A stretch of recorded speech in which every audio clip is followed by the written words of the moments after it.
ہم وہ کر سکتے ہیں جو رسول اللہ صلی اللہ علیہ وسلم نے خیبر میں کیا تھا۔ یہود خیبر کو نہیں بولی، آپ بول چکے کہ آپ جنگ میں شامل ہونا چاہتے ہیں۔ ویڈیو کو آخر تک دیکھیں۔ خیبر کے قلعوں میں فلاں لینے والے یہودی کھانے پینے کا سامان لے کر ہمارے نبی صلی اللہ علیہ وسلم کے جانے کے منتظر تھے۔ خیبر کے قلعے ایک ٹھوس اونچی جگہ پر تھے۔ اگر آپ نے تیر مارا تو آپ کے پاس واپس آ جائے گا، اگر تم پتھر بھی پھینکو تو وہ ان تک نہیں پہنچے گا، اگر آپ چیخیں گے تو آپ کی آواز آپ تک نہیں پہنچے گی۔ خیبر تباہ نہیں ہوا، خیبر فتح نہیں ہوا تھا۔ اسلامی فوج کئی دن محاصرہ کی انتظار کرتی رہی، لیکن یہودیوں نے قلعے نہیں چھوڑے۔ مسلمانوں کا ذخیرہ اور ان کے حوصلے ختم ہونے والے تھے۔ پھر ہمارے نبی کریم صلی اللہ علیہ وسلم نے ایک حکمت عملی تیار کی۔ کھجور کی طرح کاٹے جائیں گے۔ خیبر کے یہودیوں کی معیشت ایک ایک کر کے منقطع ہو جائیں گی، ان کی قسمت ٹوٹ جائیں گی، ان کا مستقبل اکھڑ جائے گا، کیونکہ یہودیوں کے لیے پیسہ، دولت اور خوشحالی سب کچھ تھا۔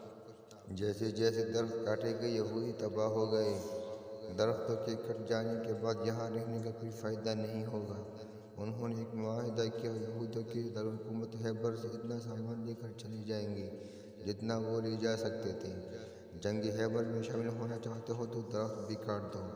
آج آپ لعنت بھیجیں گے تو بھی آپ کی آواز یہودیوں تک نہیں پہنچے گی، پتھر پھینکو گے تو اسرائیل تک نہیں پہنچے گا، اگر آپ تیر بھی ماریں گے تو وہ ان تک نہیں پہنچے گا۔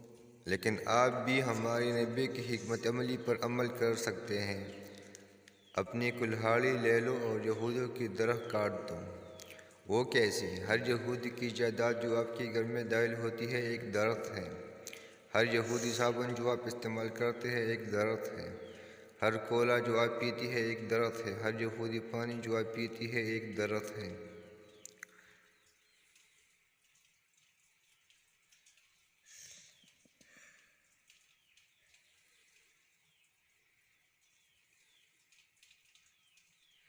اور گوگل سے دیکھیں، جو ان کا ساتھ دے رہے ہیں وہ ان کے درخت ہیں۔ کیا آپ خیبر کی جنگ میں شامل ہونا چاہتے ہیں؟ لہٰذا بائیکاٹ کی کلہاڑی اٹھاؤ اور یہودیوں کی درخت کاٹ دو۔ ہمارا اللہ فرماتا ہے کہ جو کوئی معمولی سی نیکی بھی کرے گا اسے اس کا اجر ملے گا۔ اس پیغام کو اپنے تمام مسلم گروپوں تک پہنچائیں۔ اور مسلمانوں، خیبر میں شامل ہونے کا وقت ہے، تو کیا ہم اتنے کمزور ایمان والے ہیں کہ یہ بھی نہیں کر سکتے؟